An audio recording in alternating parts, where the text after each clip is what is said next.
You're listening to the Sidewalk Prophet. The first question here, this was submitted to us. Very good question here. It says, I have prayed so many times about stopping masturbation, repented and asked God to help me, but then I go back to it. I just can't sleep until I do. Is it dreadfully wrong to masturbate? I'm single. I'm very active in my church, but feel like such a hypocrite. What else can I do? What else can I do? Okay, now this question here, I had an answer for this question. And then crazy enough, I woke up in the middle of the night and I feel a little bit inspired for this one, Patrick. You got to check me out because I'm still a sidewalk prophet. Yeah, definitely. I'm still a sidewalk prophet, but you got to check me out. But I felt a little inspired with this one. So, and this is what I wanted to say about this.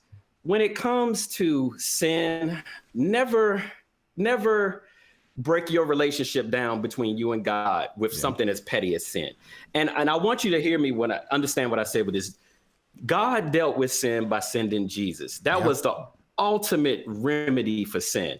So never feel like your relationship and his relationship is based on whether you can stop sinning or not, because it's not that petty. Right. It's not a petty relationship. Like God, he is here with you. He is not there low level. Sin is so low level to God. People think God is all he thinks. Now, in the Old Testament, of course, he was focused on sin because sin had the power to destroy, kill, disrupt, and things like that. But now in the New Testament, the only power I would say sin can do sometimes is, and I'm not giving too much power to sin, I would say it might delay or derail. Meaning if you stay in it too long, it might delay you from meeting a goal or meeting a God aspiration or something like that. But don't give it the power that it had in the Old Testament. And so as far as sin, this is the way I believe, it's just not that big a deal. Don't make it that, you know what I'm saying? Don't make your relationship petty.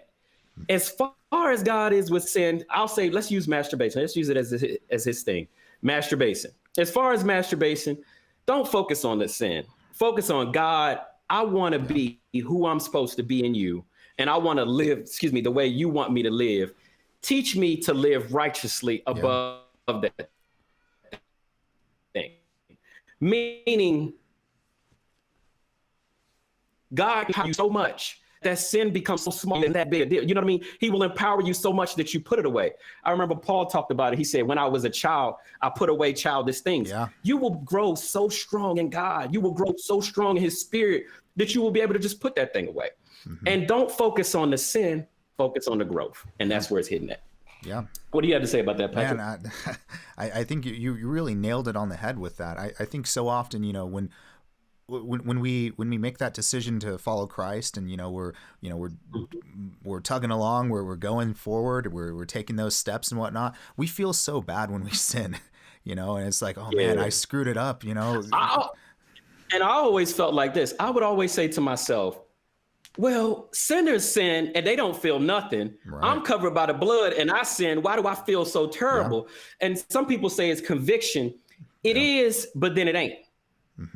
It's conviction when it's in your heart, God, I know I can do better than this. That's conviction. But when that thing has you immobilized spiritually, that's the enemy.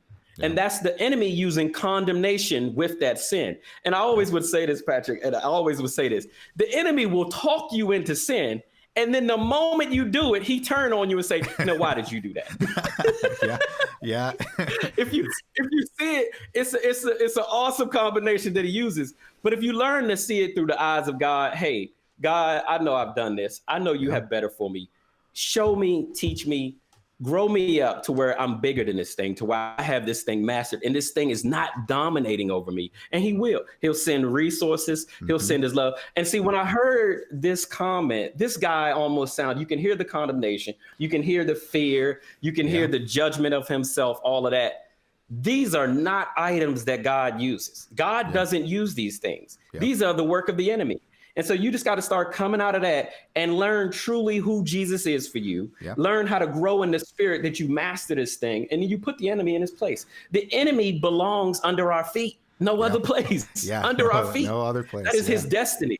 And when you step into Christ, That's where you begin to put them. Right. And the more you step into Christ, the more you step into the wisdom, the more you step into God, the sooner he'll be where he's supposed to be. Right. Yep. Right. And that's all I have to say on that one, Patrick. Beautifully said it. And I think it just really goes to show like how much we should really rely on God. You know, it's like, hey, I'm imperfect, but you, God, you're perfect. And even though I may screw up, you're always going to be there for me. And it's a good, but he knows, like he absolutely knows everything you're doing, everything you're going to do. And one thing people don't factor, Patrick, they don't factor that God, when he wrote your destiny, wrote out what he set up for you, the grace that's available for you, he knew exactly who he was choosing. He's not, he's not getting surprised by what you do. He knows what you do. And the more you step into him, the closer you get to destiny. Amen. And that's it.